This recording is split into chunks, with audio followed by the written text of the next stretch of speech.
तुम्हाला तुम्हाला समजणाऱ्या भाषेमध्ये युपीएससी नावाचा बोर्ड काय करतो? अधिकारी तयार करतो है ना. सध्या सध्या तात्पुरतं कोणते अधिकारी? तर IAS अधिकारी. IAS हे बऱ्याच लोकांना क्लिअर आहे, बरोबर. UPSC foundation.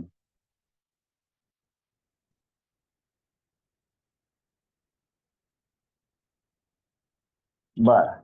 आता एक काही मुलं म्हणाले, लहान मुलं अर्थात चौथी पाचवीची मुलं, त्यांना बहुतेक जास्त काही आयडिया तेवढी नाही म्हणून त्यांच्या भाषेमध्ये सांगतो.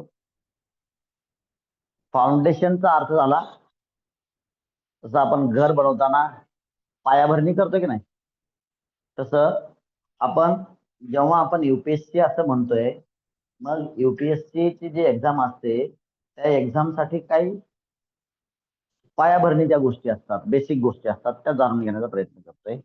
त्यामध्ये पहिल्या पार्ट मध्ये आपण जे समजून घेतोय सध्या, ते आहे की जनरली IAS होण्यासाठी एक मुळामध्ये कोणकोणते गुणधर्म गरजेचे आहेत, त्यामध्ये आपण डिस्कस करत होतो. You know, basic values.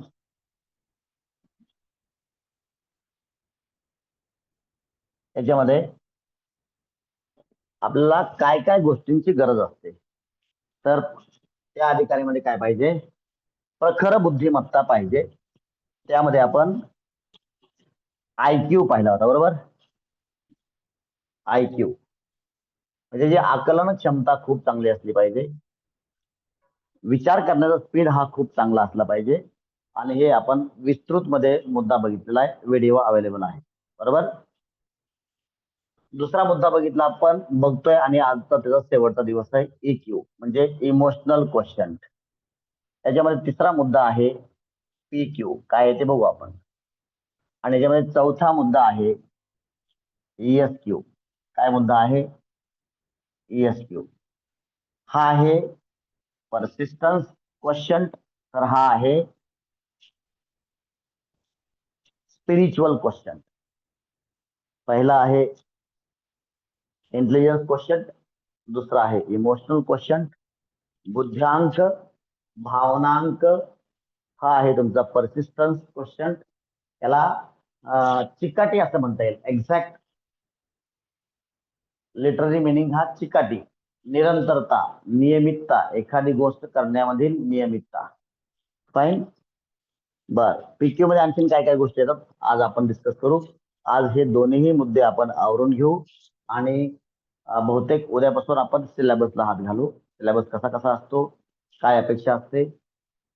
तर ह्या बेसिक गोष्टीमध्ये अभ्यास कसा करायचा, अभ्यासाची सवय कशी लावायची, कोणकोणते चांगल्या गोष्टींची जपणूक करायची, कोणत्या वाईट गोष्टी सोडून द्यायच्या, त्या विद्यार्थ्याच्या परिवारानं कोणकोणत्या गोष्टींची काळजी घ्यायची, त्या विद्यार्थ्याला देशातील सर्वोच्च अधिकारी बनवण्यासाठी त्या घरातील लोकांची काय काय तयारी असली पाहिजे, कोणी तयारी करायची, कोणी तयारी करायची नाही, या सगळ्या गोष्टींचा ओहापोह या युपीएससी फाउंडेशन मध्ये होईल. अर्थात जे काही छोट्या छोट्या एक्झाम्स आहेत ना, हे तुमच्या मंथन असेल, स्कॉलरशिप असेल, नवोदय असेल, यांचा सर्वांचा एकत्रित परिपाक, सगळ्यांचा निचोड असा सिलेबस करून त्याचा उपयोग युपीएससी फाउंडेशन तयार करण्यासाठी, युपीएससीचं फाउंडेशन तयार करण्यासाठी कसा होऊ शकतो, तात्पर्य हे सगळे सिलेबस मी कव्हर करणार आहे. याच्यामध्ये जागतिक भूगोल असेल, जिओग्राफी असेल, हिस्ट्री असेल, तुमचं सोशल सायन्स असतील, बाकीचे सोशिओलॉजी असेल, समाजशास्त्र, समाज कसा असतो, जगाचे थोर शास्त्रज्ञ असतील, थोर विचारवंत असतील, थोर इतिहासकार असतील, या सगळ्या गोष्टींची चर्चा आपण या दरम्यान करणार आहोत. अर्थात साइड बाय साइड आपण एक आणखीन नवीन सिरीज चालू करणार आहोत, तो म्हणजे तुमचं करंट अफेअर्स. ठीक आहे. मग तुमच्या पेपर मधल्या काही महत्वाच्या गोष्टी असतील, न्यूजपेपर मधल्या, किंवा जे काही जागतिक लेवलचे काही महत्वाच्या गोष्टी, मी कुठेही कोणत्याही ठिकाणी स्पीड जास्त घेणार नाही. सगळ्यांना फोर्थ स्टँडर्ड पासून आज युपीएससी जो तयारी करतो त्या सगळ्या गोष्टी सगळ्या लोकांना समजेल या भाषेमध्ये मी घेणार आहे, त्या स्पीडनं मी घेणार आहे. दुसरी गोष्ट, खूप उंच उंच वावड्या उडून काही उपयोग नाही. बेसिक गोष्टी मी परवा आपल्याच एका विद्यार्थ्याच्या घरी बसलेलो असताना बोललो होतो, की UPSC म्हणजे काय? अधिकारी म्हणजे काय? तर तुम्हाला खरं सांगतो, तुम्ही फक्त चांगले निरीक्षक असणं गरजेचं आहे. प्रत्येक घटनेमध्ये काही ना काही शिकण्याची तुमची तयारी असली पाहिजे. समजतंय? मग अनेक वेगवेगळ्या घटना असतील आपल्या जीवनामध्ये घडणाऱ्या. मग सगळ्यात पहिली घटना मी तुम्हाला अगोदर काही दिवसापूर्वी बोललो होतो बघा, की प्रत्येकाच्या घरामध्ये प्रत्येकाच्या घरामध्ये संध्याकाळी आल्यानंतर बघा यात हे जे गोष्टी बोलतोय मी, ज्या 4-2 गोष्टी बोलतोय, याच आपल्याला अधिकारी बनवण्यासाठी आवश्यक गोष्टी आहेत. हे समजून घ्या. मला काही समजत नाही म्हणजे तुम्हाला फक्त काही बुक मधले मुद्दे काढून त्यांचा अर्थ सांगून पुढे जायचं नाही. मी काय धडा शिकवणारा मास्तर आहे का इथं? अधिकारी बनण्यासाठी तुम्हाला काय काय आवश्यक गोष्टी आहेत, त्या इथं बोलल्या जातील. ज्यांना याच्यामध्ये रस नाही त्या लोकांनी कृपया करून लेक्चर अजिबात अटेंड करू नये. मला तेच लोक पाहिजेत ज्यांना माझी भाषा समजते, माझं म्हणण्याचा उद्देश समजतो, तात्पर्य समजतं. तीच लोक मला पाहिजेत. कारण तुमच्यापैकी तुमच्या विद्यार्थ्यांच्या काही काही पालक लोक देखील हे लेक्चर्स अटेंड करतायत. माझी इच्छा अशी आहे की प्रत्येक पालकानं ही लेक्चर्स अटेंड करावीत. आणि नाही जमलं 5 ते 6 मान्य आहे, प्रत्येकाला काम असतं. मी आता धावपळ करूनच आलोय. मी 5:20चा टाइम सांगितला, अर्थात 6:10 पर्यंत मी घेईन. मी ते ज्यावेळेस टाइम तुम्हाला दिला त्यावेळेस मी पिंपरी कोर्टात होतो. तिथून इथे यायला जेवढा वेळ लागला तेवढाच वेळ मी घेतला आणि घाईघाईनं मी येऊन तुम्हाला लेक्चर चालू केलेलं आहे. मी प्रयत्न करेन मात्र 5ला एक्झॅक्ट चालू करण्याचा. मात्र मागे पुढे होण्याची शक्यता आहे. दिवसभराचं काम असतं, तसंच तुमच्या पालकांना देखील दिवसभर काम असते. म्हणत नाही की टाइम मिळेलच, मात्र नंतर तरी कमीत कमी हे लेक्चर्स रेकॉर्डेड आहेत. हे लेक्चर्स बघण्याचा प्रयत्न करत जा. कारण का, हे जर पालकांना समजले आणि शिक्षकांना समजलं या गोष्टी, तर ते विद्यार्थ्यामध्ये उतरू शकतात. हे पुन्हा पुन्हा मी निक्षून सांगेल. आणि या ठिकाणी मला नंबर ऑफ स्टुडंट्स खूप असावेत अशी अजिबात अपेक्षा नाही. कारण का, प्रत्येकामध्ये प्रत्येक जमीन ही तेवढीच कसदार असते असं नाही. मात्र काही जमिनी कसदार नसून देखील जर कष्ट केलं तर त्याच्यामध्ये देखील पीक चांगलं येऊ शकतं. हे तुम्हाला सगळ्यांना शेतकऱ्यांना माहिती आहे. आपण सगळे शेतकरी आहोत. फाईन. तर आज पर्सिस्टन्स क्वेश्चन, हा EQ भावनांक आहे. पर्सिस्टन्स क्वेश्चन तुमचा निरंतर करण्याचा जो काही तुमचा जिद्द आहे, चिकाटी आहे, तो निरंतर काम करण्याचा गुणधर्म त्या अधिकाऱ्यामध्ये लागला असला पाहिजे. त्याच्याविषयी आपण डिस्कशन करू. त्याच्याविषयी काही एक्झाम्पल्स घेऊ जेणेकरून ते व्यवस्थित समजेल. आणि हे सगळे काय आहेत, हे सगळे गुणधर्म त्या IAS नावाच्या अधिकाऱ्यामध्ये, ठीक आहे. IAS सध्या तुम्हाला समजण्यासाठी IAS बोलतोय. त्याच्यामधून मग UPSCच्या मार्फत कोणते कोणते अधिकारी निवडले जातात, हे सगळ्या गोष्टीचा आपण उहापोह, या सगळ्या गोष्टींचा विचार आपण या ठिकाणी करणार आहोत विस्तृतपणे. ठीक आहे. मग हे जे गुणधर्म आहेत हे त्या अधिकारी जो बनणार आहे, जो विद्यार्थी आजचा विद्यार्थी उद्या जो अधिकारी बनणार आहे, त्या अधिकाऱ्यामध्ये हे गुणधर्म ठासून भरलेले असले पाहिजेत, तुडुंब भरलेले असले पाहिजेत. खूप मोठ्या प्रमाणात ह्या गुणांची त्याच्यामध्ये त्याच्याकडं उपलब्धता असली पाहिजे, जेणेकरून अधिकारी बनल्यानंतर त्या दर्जाचा म्हणजे काय, भारतातील सर्वात मोठा अधिकारी म्हणजे IAS. ठीक आहे. जे लोक आपला देश चालवतात वेगवेगळ्या पद्धतीने, कसं चालवतात, कसं चालतं देश, कसं शासन चालतं, कुठं कोणत्या कोणत्या ठिकाणी हे अधिकारी सेवेत असतात IAS दर्जाचे, या सगळ्या गोष्टींची आपण चर्चा करणार आहोत. तर या गोष्टी असतील तर तो अधिकारी त्याचं कर्तव्य व्यवस्थितपणे राष्ट्र निर्मितीसाठी निभावू शकतो. तर त्यातला EQ मध्ये मी बोलत होतो की मला असं वाटतं मी उदाहरण गेल्या काहीतरी दिलं होतं की नेत्यांमध्ये समाजाशी कनेक्ट होण्याची, जुळून घेण्याची क्षमता खूप जास्त असते. त्याच्यामुळे ते नेते असतात. समजतंय? आता बघ, त्याच्यामध्ये उदाहरण तुम्हाला तुम्हाला गांधीच दिलं होतं आणि तुमच्या गावाकडचं एका सरपंचचं उदाहरण दिलं होतं, मला असं आठवतंय.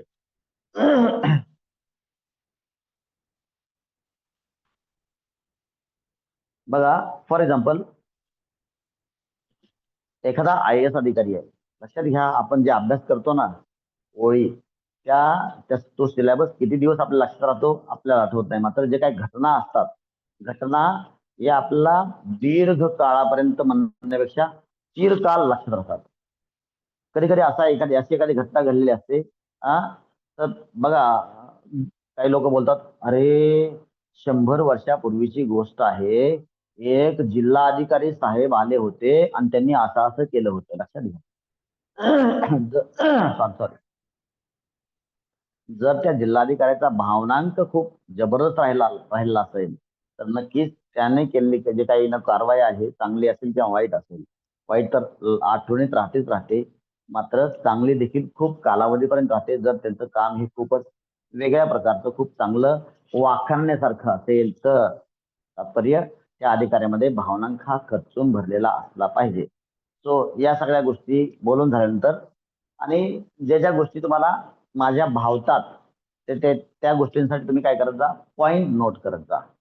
की फॉर एक्झाम्पल, उदाहरणार्थ, भावनांक चांगला असल्यास प्रत्येक वेळेला तुम्हाला समाजाशी, लोकांशी कनेक्ट करता येतं, त्यांच्या हृदयाशी बोलता येतं, त्यांच्या मनात जाऊन बोलता येतं, त्यांच्या मनात घर करता येतं, वगैरे वगैरे.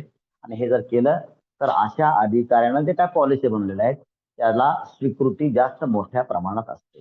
तात्पर्य, भावनांक हा खूप चांगला विकसित झालेला असला पाहिजे, अशी रिक्वायरमेंट आहे. मग याच्यासाठी काय करायचं? तर सद्वर्तन, नीतिमत्ता, सगळ्या चांगल्या गोष्टींची जोपासना करायची. कुणी? विद्यार्थ्यांना नाही, माफ करा, तर त्या विद्यार्थ्याचं संपूर्ण कुटुंबानं. कारण IAS हे काय व्रत आहे, हा, हे खूपच प्रभावी शस्त्र आहे. तर हे सहज प्राप्त होत नाही. तर ब्रह्मास्त्र असतं ना, त्या कर्णाकडून ब्रह्मास्त्र परत घेतलं होतं परशुरामानं, कारण पात्रता दिसली नाही त्यांना. तात्पर्य, पात्रता जर नसेल तर हे ब्रह्मास्त्र लाभत नाही. एवढं पॉवरफुल अस्त्र आहे. तात्पर्य, याला पहिल्यापासून, मग आतापासूनच का सांगतोय मी, त्याचं कारण तेच आहे, कारण ह्याला खूप मोठी तपश्चर्या लागते. तर आतापासून जर या गोष्टींचा आपण विचार केला, आतापासून या गोष्टी जर विद्यार्थ्यांच्या आणि पालकांच्या कानावर आल्या, तर त्या प्रकारे स्वतःच्या वर्तनात बदल करून आणतील अशी अपेक्षा आहे. जर तुम्हाला, आता बघा, याचं उदाहरण कालचं सांगतो मी. तयारी, काल मी आपल्याच 10th ची एक्झाम दिलेल्या काही एक दोन पालकांना बोललो. त्यापैकी एका पालकांनी मला असं सांगितलं की शाहू कॉलेज आणि दयानंद कॉलेज यांचीही ऑलरेडी 10th ची एक्झाम चालू असतानाच त्यांच्या ऍडमिशनची प्रक्रिया चालू होती. याचा अर्थ तुम्हाला खरं सांगतो, जे आता पालक असतील तर ऐकून घ्या. तुम्हाला जर शाहू कॉलेज आणि दयानंद कॉलेज किंवा लातूरचे मोठे मोठे कॉलेज तुम्हाला पुढच्या वर्षी अपेक्षित असतील 10वीच्या नंतर, तर तुम्हाला 9वीला तुमचा पाल्य असताना तुम्हाला सर्व काही चौकशी करून ठेवायची आहे. ऍडमिशन कसं असतं, फॉर्म कधी निघतात, काय एक्झाम असते, एंट्रन्स वगैरे एक्झाम असते का, त्याची कॉलेजची लोकल एंट्रन्स एक्झामची काय तयारी असते का. बरोबर, मला असं वाटतं इथं असेल दिव्यानं दयानंद सायन्स कॉलेज आणि तुमचं कोणतं शाहू कॉलेजचा फॉर्म भरलेला आहे. आणि बाकी विद्यार्थ्यांना बहुतेक, काही विद्यार्थ्यांना कल्पना होती, काही विद्यार्थ्यांनी पोहोचू शकल्या नाहीत, काही विद्यार्थ्यांना माहितीच झालं नाही, आणि अनेक विद्यार्थ्यांना याच्याविषयी काहीच समज. तात्पर्य, 10th ऍडमिशन विषयी 1 वर्ष अगोदर आपल्याला तयारी करावी लागते, चौकशी करावी लागते. 11th ऍडमिशन साठी म्हणते मी. हे तर UPSC आहे. 11thला नुसतं ऍडमिशन साठी तर IAS अधिकारी बनायचं आहे. तर याला 4-5 वर्ष अगोदर पासून सावध राहायला नको. मी म्हणतो 4-5 वर्ष तर खूप कमी झाले. पालकांना गोष्टी क्लिअर असतील तर विद्यार्थ्यांपर्यंत त्या पोहोचतात, आणि पालकांनाच माहित नसेल तर पालक तयारच नसतो त्या विद्यार्थ्याच्या अभ्यासाला इज्जत द्यायला, रिस्पेक्ट करायला, सन्मान करायला. आणि पालकांनी त्या विद्यार्थ्याच्या अभ्यास करण्याच्या प्रक्रियेला रिस्पेक्ट केला पाहिजे, सपोर्ट केला पाहिजे. म्हणून पालकांना आणि त्या विद्यार्थ्याच्या शिक्षकांना या गोष्टी ज्ञात होणं खूप गरजेचं आहे. समजतंय? So that is why these things are to be properly grasped by parents as well as teachers along with the students. All right. So having done with this, भावनांकाविषयी एवढं सगळं बोलल्यानंतर आज आपण परसिस्टन्स क्वेश्चन आणि स्पिरिच्युअल क्वेश्चन विषयी बोलू. Sorry. परसिस्टन्स question मध्ये PQ मध्ये 3 गोष्टी येतात प्रकर्षानं. P for persistence, P for perseverance आणि P फॉर पेशन्स.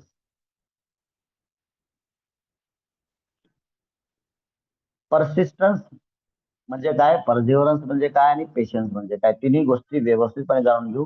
हे पीक्यूज आपल्याकडे असले पाहिजेत जो विद्यार्थी IAS बनवू इच्छितो, ज्याची इच्छा आहे. आता आणखीन एकदा एक गोष्ट तुम्हाला क्लिअर करतो. काल मी 1-2 विद्यार्थ्यांना क्लिअर केले. एका विद्यार्थ्याच्या घरी गेलो, त्यांनाही ती गोष्ट बोललो, असतील माझ्याकडे समोर ते. मी म्हणलो की हे तुमची घराची भिंत आहे आणि मध्ये 2 रूम आहेत. या रूम मधून पलीकडच्या रूम मध्ये तुमच्याकडे एक मांजर आहे आणि एक मांजरीचं पिल्लू आहे, छोटं पिल्लू, छोटासा. हा, छोटं करतो. हा, हे असं छोटस. हे मांजर आहे, मांजरीचं पिल्लू आहे. हे बघा डोळे मांजरीचे. दिसतंय का?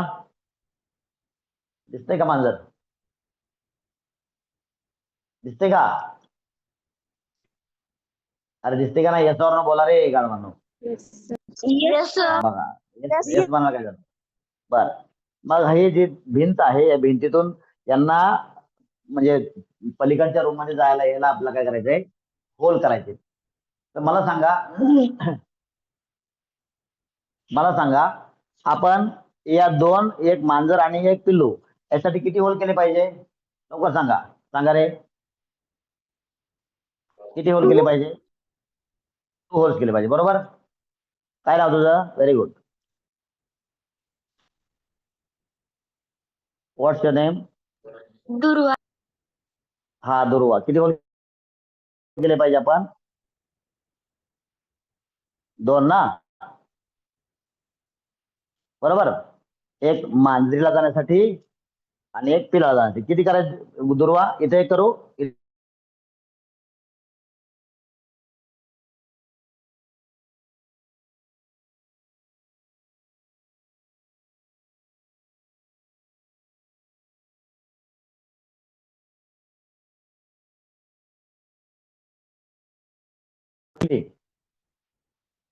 आरोही बोल, चल आरोही बोल. दुर्वाने सांगितलं 2, बरोबर आहे. आरोही बोल, बरोबर. येस. हा, म्हणजे मांजरीला एक होल आणि मांजरीच्या पिलाला एक होल, आणि 2 होल करायला लागतील ना मेंदीतून, आहे की नाही? आरोही,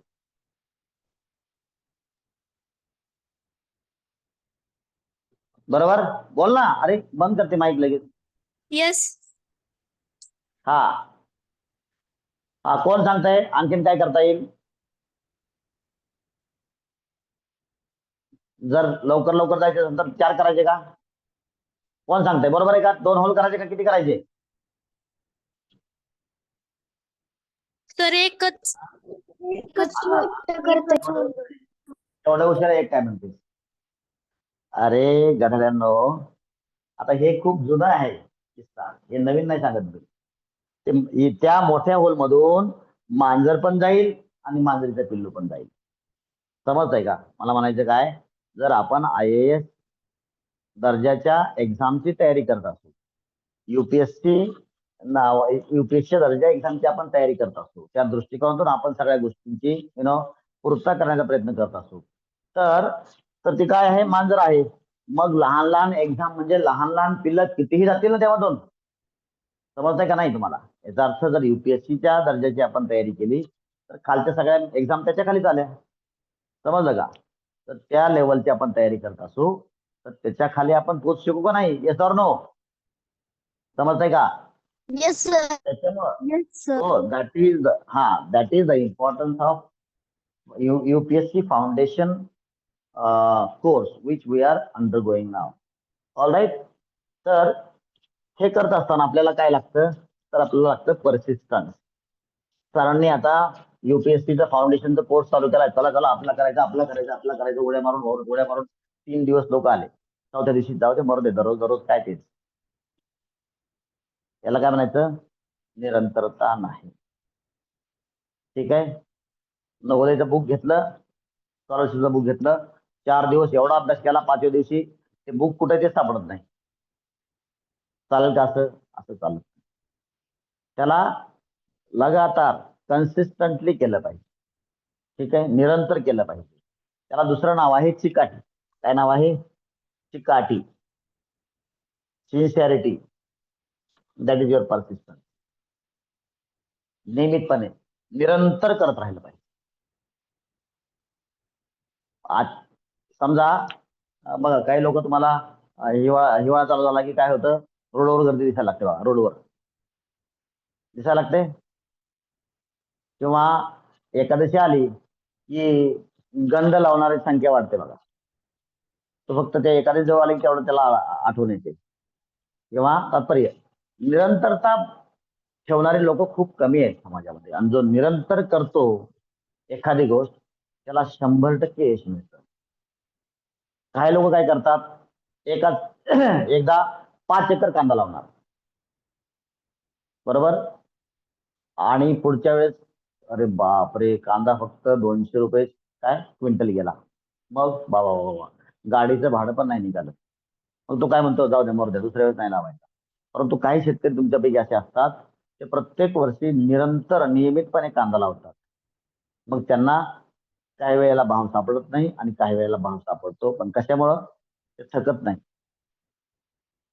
एक वेळेस नुकसान झालं तरी ते मात्र हे देखील खूप मोठा गुणधर्म आहे, लक्षात घ्या. मी म्हणतो तुम्ही जर अभ्यास केला बारकाईनं, शेतकऱ्याला निरंतरपणे, म्हणजे अनेक वेळेला अपयश येऊन देखील मी खरोखरच शेतकऱ्यांचा खास या ठिकाणी आदर्शवादी म्हणून उल्लेख करतो. काही शेतकरी असे आहेत, कितीही वेळेला पडू द्या, ते परत उभा राहण्याचा प्रयत्न करतात, परत उभा राहण्याचा प्रयत्न करतात. परंतु याच्यामध्ये काही लोक पोहोचतात, काही लोक नाही पोहोचत. मात्र पोहोचणार नाही म्हणून प्रयत्नच नाही करणे हे चुकीचं आहे. जर निरंतर प्रयत्न केला तर यश मिळण्याची शक्यता जास्त वाढते. दुसरी गोष्ट, तुम्हाला जी गोष्ट आवडते ते निरंतरपणे करण्यात काय अडचण आहे. समजा आता सप्ते वगैरे चालू आहे बघा गावामध्ये, मग सांगितलं, महाराजांनी सांगितलं, राम नाम जप करा, दररोज संध्याकाळी संध्या करा, सकाळी संध्याकाळी दिवाबत्ती करा, जपमाळ करा. मग ते कीर्तन ऐकलं तर 10 दिवस लोकांच्या खूप चांगलं लक्षात राहतं, आणि 10 दिवस नित्यनेमानं एकदम व्यवस्थित वा वा वा काय काय, आणि चर्चा चालू होते घरामध्ये कमीत कमी. 11व्या दिवशी ते माळ कुठे, ते देव कुठे, ते वात कुठे, पंचारती कुठे, काही माहित होत नाही. त्याला निरंतरता म्हणत नाही. निरंतर अनेक लोक आहेत. मग निरंतर काम करणारे लोक कमी आहेत का जास्त आहेत, सांगा मला. निरंतर काम करणारे लोक कमी आहेत का जास्त आहेत? कोण सांगताय?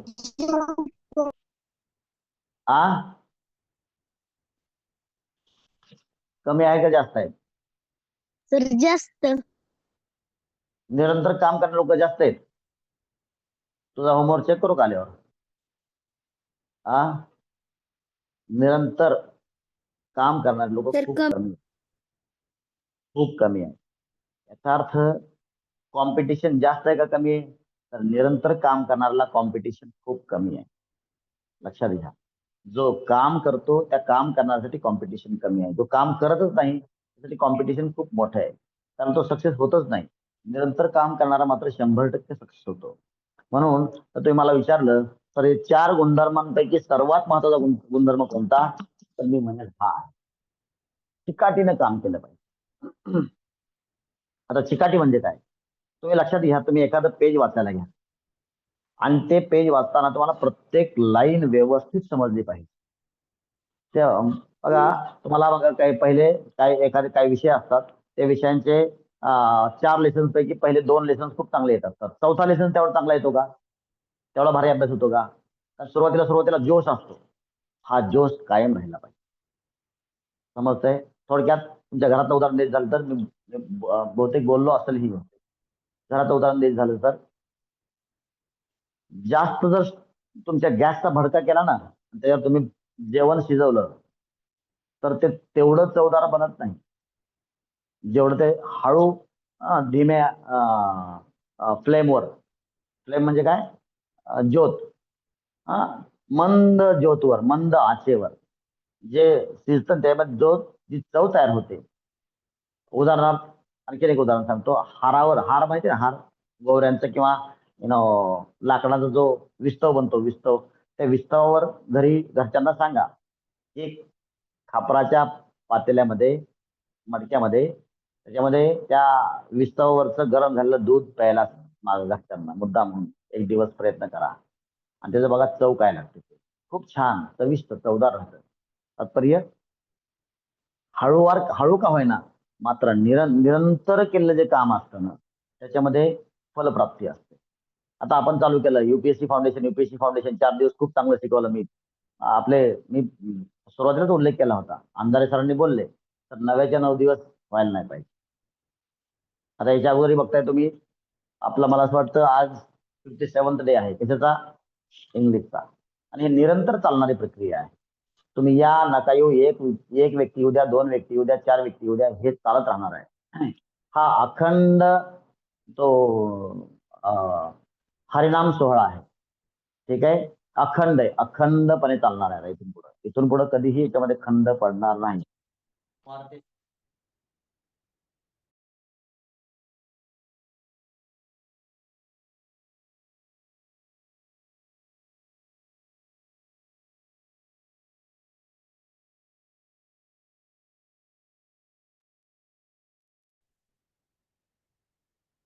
Sorry, yes, I am back.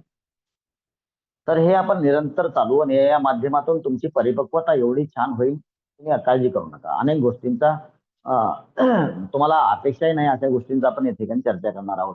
चला, आपण इथे होतो की ते त्या लेसनची बघा, कधी कधी कधी कधी मी तेही दाखवून ठेवत नाही. कधी कधी शिक्षकच म्हणतात हे जास्त महत्वाचं नाही. महत्वाचं असेल किंवा नसेल, सिलेबस मध्ये कशाला दिलेलं आहे? प्रत्येक गोष्टीमध्ये प्रत्येक गोष्ट आता निरंतरता सांगतो तुम्हाला. आणखी एक उदाहरण देतो. तुम्हाला 7ही दिवस तोच उत्साह असतो का? काही दिवस आळस येतो? सांगा मला, कोणतरी सांगा. आठवड्याचे 7ही दिवस तुम्हाला उत्साह कायम असतो का? एखाद दिवशी वाटतं अरे यार आज खूप कंटाळा आलाय, जाऊ दे मरू दे. सांगा. घरातले लोक असतील किंवा तुम्ही असाल, असा एखाद दिवस येतो की नाही आज खूपच कंटाळा आलाय हो? येस होतं की सर. नाही? आणि हेच एका अधिकारात नाही. लक्षात घ्या. बस बस, ठीक आहे, ठीक आहे. तुमच्या भावना समजल्या. एका अधिकाऱ्यामध्ये हाच गुणधर्म नाही पाहिजे. कोणता? आज खूप कंटाळा आलाय, नाही. अशा अधिकाऱ्याचं सिलेक्शन होतच नाही. मग म्हणून प्रत्येक दिवशी आपल्याला उत्स्फूर्तता कायम राहिली पाहिजे आपल्यामध्ये. दररोज आल्याबरोबर एकदम नित्यनेमानं व्यवस्थित. हो, हे करावंच लागेल. हा, खेळायचंय, खेळायला देखील टाइम एक्झॅक्टली हा प्लॅन प्रमाणे चालला पाहिजे. ते मग हा असं कसं मशीन सारखं? हो, ती मजाच तुम्हाला एन्जॉय, तुम्हाला त्याच्यामध्ये आनंदच घेता आला पाहिजे. ह्या प्रोसेसमध्ये, या परिक्रमेमध्ये तुम्हाला आनंदच व्यक्त आला पाहिजे. आणि तरच तुम्ही IAS चं स्वप्न बघा, अदरवाईज मुश्किल आहे. हा देतो ना मी तुम्हाला, शुक्रवार शनिवार एक्स्ट्रा देतोय की, त्या दिवशी आंगळाई घेतली चालेल. मात्र नित्यनेमानं मला यावेळेला हे काम करायचं, यावेळेला हे काम करायचं, यावेळेला हे काम करायचं. या ठिकाणी मुद्दाम मी मुस्लिम बांधवांचं तुम्हाला एक्झाम्पल देतो बघा. ते म्हणलं हिंदू मुस्लिम असं काय, तसं काय नाही. माझे ऑब्झर्वेशन आहे. अर्थात काही हिंदू, काही म्हणतो मी, काही हिंदू देखील व्यक्ती आहेत ते नित्यनेमानं. मात्र एक आमच्याकडे एक बेकरी आहे खाली, तो व्यक्ती दिवसातून 5 वेळेस नमाज अदा करतो. नमाज म्हणजे प्रे करणे, प्रे आपल्या तुमच्या भाषेमध्ये प्रे करणे. निरंतरता आहे. निरंतर तत्वनिष्ठ राहा, निरंतरता ठेवा. तसं आता तात्पर्य मी फक्त उदाहरण देतोय, समजून घ्या. त्यातून तुम्ही शिका ना. तुमच्यामध्ये निरंतरता ठेवा, तुम्हाला सांगितलं होतं. आणि हो, हे करताना तुम्हाला एक गोष्ट आणखीन करायची मुद्दाम, तुम्हाला पाठीमागे सांगितलं होतं ते आजपासून करा. आणि ही तुमची परीक्षा असेल निरंतरतेची. काय करा? मी दररोज नित्यनेमानं प्रे करेल, हे भगवंता, हे परमेश्वरा, तुमच्या गॉड असेल, अल्लाह असेल, देव असेल, तुमच्या जाती धर्माप्रमाणे प्रे करा. तुमच्या देवाच्या समोर उभा राहून की प्रार्थना करा, हे भगवंता, हे परमेश्वरा, मी सर्व कामं प्रामाणिकपणे करेल, दररोजचा अभ्यास दररोज करेल. काही अडचण आली तर मी नक्कीच माझ्या शिक्षकांना विचारेल. थोरांना मी थोरांचा आदर करेल, मान सन्मान सगळ्यांचा मान सन्मान ठेवेल वगैरे वगैरे. सगळ्या चांगल्या गोष्टी लिस्ट बनवायला सांगितलं तुम्हाला. आणि ही लिस्ट जी आहे चांगल्या गोष्टींची, मी IAS UPSCच्या तयारीसाठी दररोज निरंतर अभ्यास करेल. मी UPSC मध्ये मला माहिती आहे की माझ्या पुस्तकातले अनेक गोष्टी विचारल्या जाऊ शकतात, तर मी माझ्या बुक मधील प्रत्येक गोष्ट व्यवस्थितपणे अभ्यास करेल. या सगळ्या गोष्टींची लिस्ट काढून तुमच्या देवघराच्या समोर लिहा. तर ते आरती आरती करा. बरं, हे करता करता तुम्हाला आणखी सांगतो. IQ म्हणजे काय? बुद्ध्यांक. परवा मी गेलो होतो एका विद्यार्थ्याच्या घरी. तर त्या ठिकाणी मी त्याला विचारलं, प्रीती आहे का? प्रीतीला विचारलं होतं मी, काय की तुला ओम भूर्भुवः स्वतः अर्थ माहिती आहे का? नाही माहिती. तर माहिती करण्याचा प्रयत्न केलाय का? तुम्ही जे काम करताय याच्यामध्ये तुमची चिकित्सक बुद्धी असली पाहिजे. मग या ठिकाणी तुमचा बुद्ध्यांक IQ. सहज काही गोष्टी ऍक्सेप्ट नका करू. त्याचा अर्थ काय नेमका? तुमचे निरीक्षण क्षमता वाढवा, चिकित्सकता वाढवा. आणि या UPSCच्या लेवलच्या अधिकाऱ्यांना या गुणांची खूप गरज असते. मग आजपासून ते तुमच्यामध्ये वाढीस लागले पाहिजे. मग बाबा हे तुमच्याकडे आजकाल सगळं युट्यूबला अवेलेबल आहे. दुसरी गोष्ट, हा बघा, अधिकारी म्हणजे काय?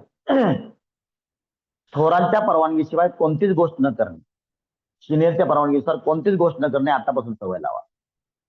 मोबाईल तुमच्याकडे आहे, मम्मीला किंवा पप्पांना विचारा की मम्मी मी हे बघू का मोबाईल मध्ये? नसता बघू नका, हात नका लावू त्याला. बिकॉज मोबाईल हे एक प्रकारची तिजोरी आहे आणि त्या तिजोरी त्यातलं इन्फॉर्मेशन म्हणजे पैसे आहेत हे लक्षात ठेवा. तर आईवडिलांना न विचारता कपाटातले पैसे काढता का तुम्ही? नाही काढत. मग मोबाईल मध्ये काहीही बघायचं असेल तर अगोदर आपल्या आई वडिलांची परवानगी. तोपर्यंत त्या मोबाईलला नका हात लावू. जर हे होत नाही तर IAS बनण्याचं स्वप्न अजिबात बाळगू नका. तुम्ही होऊ शकत नाही, मी आता सांगतो तुम्हाला. मी सांगतो या गोष्टी जर होत नसतील, त्याच्या अलीकडे कुठतरी पोहोचाल तुम्ही. पंढरपूरच्या अलीकडे कुठतरी पोहोचाल, मात्र पंढरपूरला नक्कीच पोहोचणार नाही याची खात्री बाळगा. या गोष्टी मला करायच्याच आहे. तर दररोज नित्यनेमानं संध्याकाळी घरात आल्याबरोबर हातपाय तोंड व्यवस्थित धुवा. का धुवायचे? धार्मिक आणि सायंटिफिक दोन्ही रिझन्स आहेत. हातपाय तोंड धुवा व्यवस्थित. कारण बाहेर आपण गेलेलो असतो, बाहेर जंतू आपल्या पायाला हातापायांना लागलेले असतात, आपला हातपाय उघडे असतात, त्यामुळे स्वच्छ धुवायचे. निर्जंतुकीकरण करायचं. हातपाय तोंड वगैरे व्यवस्थित धुवायचं. कारण घरात गेल्यावर काय पण खाण्याची शक्यता असते. मग आपल्या हाताला लागलेले जंतू विषाणू आपल्या पोटात जाऊ नये. चेहऱ्याला लागलेले विषाणू तसे ते घामाचे विषाणू इकडून तिकडून आपल्या तोंडामध्ये प्रवेश करू नये. तोंडावाटे मग ते आपल्या अन्ननलिकेमध्ये प्रवेश करतात आणि आपण काही दिवसानंतर आजारी पडतो. आपण म्हणतो आजारी का पडलो? तर स्वच्छता बाळगा. ठीक आहे, स्वच्छतेचा मंत्र. फ्रेश झाल्याबरोबर माइंड फ्रेश असतं. फ्रेश झालं की तुम्ही पाणी वगैरे मारलं तर तुमचं माइंड फ्रेश असतं. त्यावेळेला किंवा आणखीन थोडं थांबून वगैरे 4-2 लोक घरातले असतील, देवाच्या समोर जा, वात लावा आणि आरती वगैरे काय करायची करा. मात्र सर्वात महत्वाची आरती म्हणजे काय, जे काय सद्गुणाच्या ज्या काही गोष्टी आहेत 15, 20, 30 चांगल्या चांगल्या, मी ज्या सांगितल्याप्रमाणे अशी लिस्ट बनवायला सांगितलं होतं तुम्हाला. आणि दररोज एका व्यक्तीनं त्या गोष्टीचं वाचन करायचं. मी निरंतर अभ्यास करेल, माझ्या अभ्यासामध्ये खंड पडू देणार नाही, या या वेळेलाच खेळेल, मोबाईल बघणार नाही, पालकांच्या परवानगीनेच युट्यूब वगैरे बघेल. काय तुम्हाला ज्ञान ग्रहण करायचं असेल, युट्यूब मध्ये प्रचंड ज्ञान आहे. गुगलमध्ये तुम्ही विकिपीडियामध्ये गेले तर प्रचंड ज्ञान आहे. ते काय असेल ते माझ्या पालकांच्या परमिशन शिवाय, पालकांच्या सानिध्यातच मोबाईल बघेल असल्यात लिहा आणि वाचत जा. दररोज प्रे करा. आणि मी नक्कीच 150% मी निरंतर अभ्यास करेल व निरंतर अभ्यासाचं फळ म्हणजे मी UPSC पास करून प्राप्त करून घेईल. हे दररोज बोला, दररोज बोला. त्याचा खूप मोठा परिणाम आहे. पॉझिटिव्ह बोला, पॉझिटिव्ह होईल. निगेटिव्ह बोला, निगेटिव्ह होईल. म्हणा मी पुढच्या आठवड्यात आजारी पडेल, आजारी पडाल. म्हणलं पाहिजे का? नाही म्हणलं पाहिजे. म्हणून जुने लोक म्हणायचे अपशकुन बोलू नकोस, शुभ शुभ बोला. ठीक आहे. तो सिनेमा पण आला होता दादा कोंडकेचा, आला होता का? शुभ बोलणाऱ्या. कोणाचा होता? अच्छा, लक्ष्मीकांत बेर्डेचा होता. बरोबर आहे का? अंधारे सर आहेत का? अच्छा, असतील. इयरफोन नाही करत किंवा नंतर मग युट्यूबला ऐकतील. प्रत्येक जण बिझी असतो, मान्य करतो. समजतंय? पालकांनी ऐकून घ्या. तर परसिस्टन्स म्हणजे आपली निरंतरता चेक करा, तुमच्यावर निरंतरता आहे का नाही. 7 दिवस आरती केली, 8 दिवस जाऊ दे, लय कंटाळा. नो, नाही चालत. तुम्हाला हे गुण विकसित करावेच लागतील. नाही नाही केले तर होणार नाही, लक्षात ठेवा. नाटकं करू नका. परवा एका विद्यार्थ्याच्या घरी गेलो होतो, परवा आणखी मुद्दाम सांगतो. तर लहान लहान गोष्टी नाही माहिती हो. मी तुम्हाला सांगतो, आज एमपीएससी करत लोक, मी तुम्हाला खरं सांगतो, त्यांना जर मराठीचं पुस्तक दिलं तर मराठीचं पुस्तक वाचता येत नाही. म्हणून आजपासून मी सांगतो तुम्हाला की काय गुणधर्म तुमच्यामध्ये वाढीस लागले पाहिजे. ठीक आहे. लहान लहान गोष्टींना खूप जास्त मोठं महत्व देतोय, टाइम देतोय मी. बर. दुसरी गोष्ट आहे परझिव्हरन्स. आता हा इंग्लिश शब्द आहे बाबा. ठीक आहे. मात्र इंग्लिशमध्ये एकत्र केलेलं ज्ञान मी तुम्हाला वाटतोय. तर याचा अर्थ आहे या निरंतरतेमध्ये आणखीन एक गोष्ट जर टाकली काय, दृढता. दृढता, strong will to perform that, persistency, to maintain that persistency, निरंतरता, नियमितता, चिकाटी टिकवून ठेवण्यासाठी तुमचा जो दृढ निश्चय असतो, यस मला हे केलंच पाहिजे, त्याच्याशिवाय मला जमणारच नाही, थांब मी आरती करून येतो, मला माझी आजची प्रेयर राहिलेली आहे. ठीक आहे, ते करून येतो. बाहेर वडापाव हे लिहून ठेवा सगळं. बाहेरचा वडापाव खाणार नाही, गुटखा खाणाऱ्याबरोबर मी थांबणार नाही, छॅक छॅक दात काढणार नाही, सात्विकच बोलेल, सात्विक राहील, चांगल्या लोकांची संगत, ह्या सगळ्या गोष्टी 25, 30, 35 गोष्टी लिहा आणि दररोज न चुकता त्या तुमच्या देवाच्या देवघरापुढे ह्या गोष्टी बोला. आणि मी म्हणतो 21 दिवस बोलून बघा आणि मला नंतर भेटा, मला सांगा सर मी 21 दिवस केलंय, आपल्याला वर्षभर करायचंय. मात्र 21 डेज नंतर तुम्हाला जो परिणाम दिसेल, तुमच्या चेहऱ्यामध्ये चमक दिसेल ना, आणि मला सांगा, मी तुमच्या घरी येईल चहा प्यायला. चहा पित नाही मी म्हणा, मात्र बिना साखरेचं दूध वगैरे घेईल किंवा कॉफी घेईल काळी. शुगर मी घेण्याचं टाळतो, वजन वाढते म्हणून. समजतंय? तो परसिस्टन्स मध्ये जर दृढता टाकली, परसिस्टन्स प्लस दृढता, परसिस्टन्स मध्ये जर एक्स्ट्रा दृढता टाकली, दृढता, तर काय तयार होतं परसिव्हरन्स. दृढ निश्चय असला पाहिजे, निश्चय दृढ असला पाहिजे आणि ते काम निरंतरपणे केलं पाहिजे, हे खूप गरजेचं आहे. आणि तुमच्यामध्ये पेशन्स असला पाहिजे, तुमच्यामध्ये वाट बघण्याची तयारी असली पाहिजे. एखादी एक्झाम बघा, परवा 1-2 पालक असतील आपल्याकडचे, एखादी एक्झाम जिंदगीमधलं सगळंच काय होते. आता या पेशन्ससाठी शेतकरी जो नावाचा भगवान देव आहे ना, शेतकरी देव, त्याला मी मनोमन 1000 वेळेस मी साष्टांग दंडवत घालतो. काय पेशन्स लेवल असते हो. हे पीक गेलं, ते पीक गेलं, ते पीक गेलं आणि परत दुसरं पीक त्याच जोमानं परत तसंच पाळी घालतो. मला आश्चर्य वाटतं कधी कधी. मी म्हणतो बाप रे बाप, काय शिकण्यासारखं या लोकांकडून. परत मग ते एवढंच खत उत्साहानं आणणार. गेल्या वेळेचं पीक गेलेलं आहे, टोमॅटोला भाव नाही आहेत, मिरची भाव ढासळले होते, तरी पण दुसरं पीक तेवढ्याच जोमानं. बाप रे बाप, काय पेशन्स आहे. पेशन्स म्हणजे काय? पेशन्स सांगा रे मला मराठीत अर्थ. पेशन्स माझ्याकडे लिहिलंय का बघतो. पेशन्स सांगा. संयम. हा, संयम. संयम. Very good, very good, very good. संयम असला पाहिजे, संयम. दिला मी कुठतरी. पेशन्स म्हणजे तुमच्याकडे संयम असला पाहिजे. म्हणजे वाट बघण्याची तयारी असली पाहिजे. काय फरक पडत नाही. एक एक्झाम गेलो, काय फरक पडला. अनेक लोक रिपीट करतात, नंतर बघू. म्हणजे एकदाच तुम्ही देवाला नारळ फोडला आणि तुम्ही IAS पास झाले असं असतं का? अरे अनेक नारळ फोडावं लागतं, तरीही तुला देव प्रसन्न होईल का, त्याला मन पवित्र लागतं. त्या सगळ्या गोष्टी मेंटेन केल्या का? नाही केल्या. एखादी एक्झाम फेल झालं, काय फरक पडत नाही. नेक्स्ट एक्झाम आपण दाखवून देऊ. जिद्द, चिकाटी, तुम्ही निरंतरता ठेवा. एकदा देवानं तुम्हाला नाही दिलं, जाऊ दे उद्यापासून पूजा नाही करणार का, मला आज गिफ्ट दिलं नाही. अरे मग परसिस्टन्सी गेली कुठं? निश्चय कुठे गेला? मी काम करणार. अरे आपण आपल्या स्वतःसाठी काम करत नाही आहोत. काय सक्सेस अचीव्ह काय करायचंय? सक्सेस म्हणजे काय असतं? मला हे राष्ट्र निर्माण करायचंय. राष्ट्राच्या पूर्ण पार चिन्हळे उडल्यात. प्रत्येक ठिकाणी बघावं तिकडं अनागोंदी कारभार चाललाय. एवढा मोठा जगामध्ये, भारत देशामध्ये खूप मोठ्या प्रमाणात भ्रष्टाचार चाललाय. भ्रष्ट आचार, वाईट वर्तन म्हणजे भ्रष्ट आचार. म्हणजे नीतिमत्ता न बाळगणं, योग्य काम न करणं, अयोग्य कामांना साथ देणं. बघा तुमच्या आसपास काय चाललं, तुम्हाला सगळं समजतं. म्हणजे तुमच्या मनाला पटत नाही, त्याला म्हणायचं भ्रष्ट आचार. एवढं सगळं तुम्हाला दिसतंय. मग एक एक्झाम जर गेली तर तुमचं बस सगळं संपलं का? नाही. तुमच्यामध्ये पेशन्स असला पाहिजे, कमालीचा संयम असला पाहिजे, नियमितपणे करायचं, चिडचिड नाही करायची, संयम ठेवा. काय फरक पडतो? एखादा चुकून आपण चिखलात चालताना एखाद्या व्यक्तीच्या पायानं काय केलं, एक चिखलात चिरकांडी उडाली, चिखलयुक्त पाण्याची, आणि ते तुमच्या शर्टावर आलं, म्हणजे काय करायचं? समोर डोकं फोडणार का? नाही. संयम बाळगा. चुकून आला असेल रे, काय फरक पडतो? ते कपडे म्हणजे सर्वस्व आहे का? नाही. पेशन्स ठेवा, इज्जत द्या समोरच्याला. मग काय होईल? चांगल्या समाजाची निर्मिती होईल, चांगले लोक तयार होतील. हे असं प्रत्येकाने विचार केला तर भांडणं होतील का? भांडणं कमी होतील.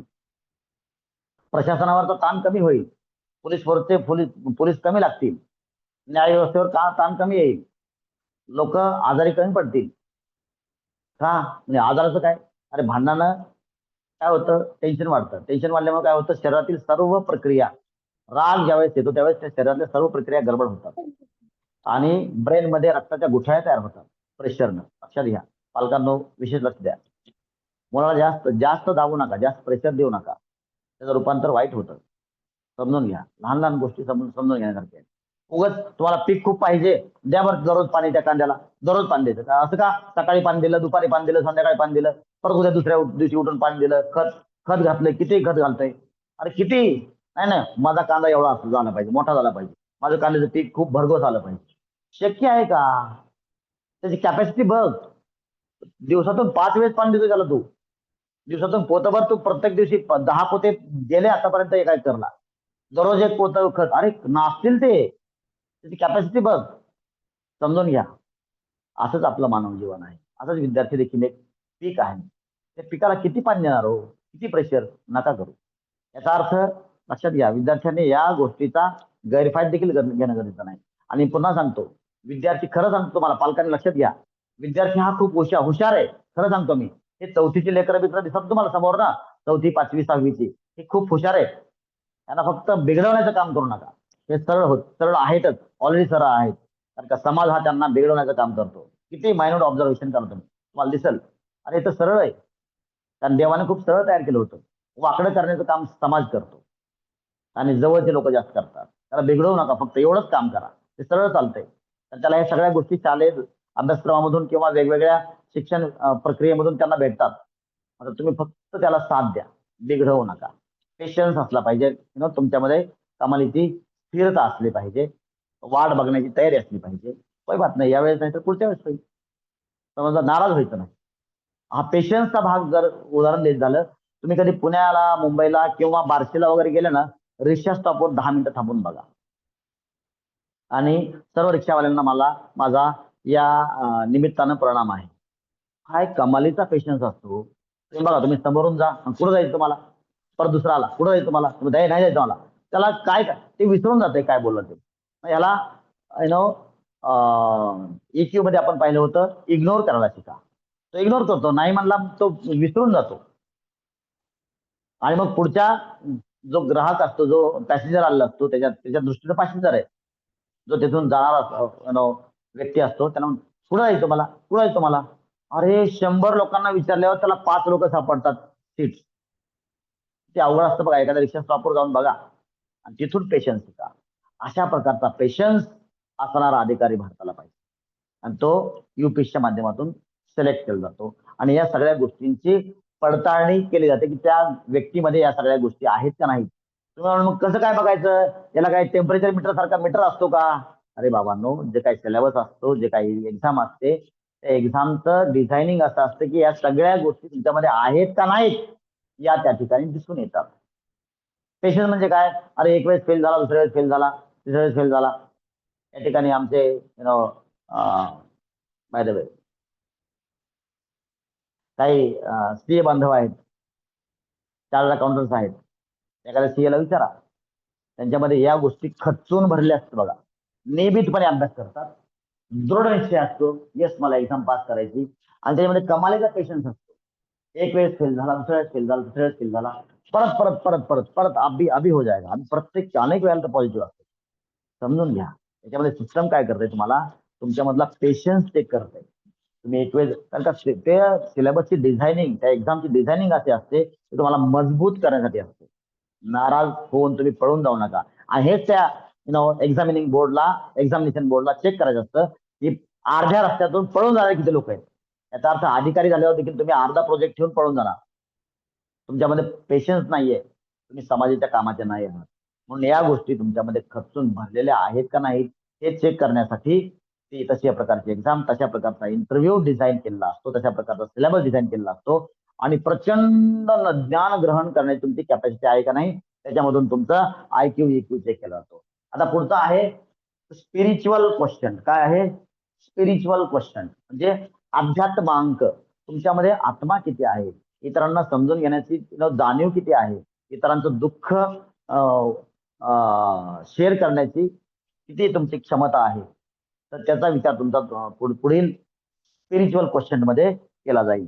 सो या पर्सिस्टन्स क्वेश्चनच्या माध्यमातून अनेक गोष्टींचा आपण विचार केला. त्याच्यामध्ये काही विशेष गोष्ट राहिली असेल तर त्याचा आपण पुरता उद्या करू.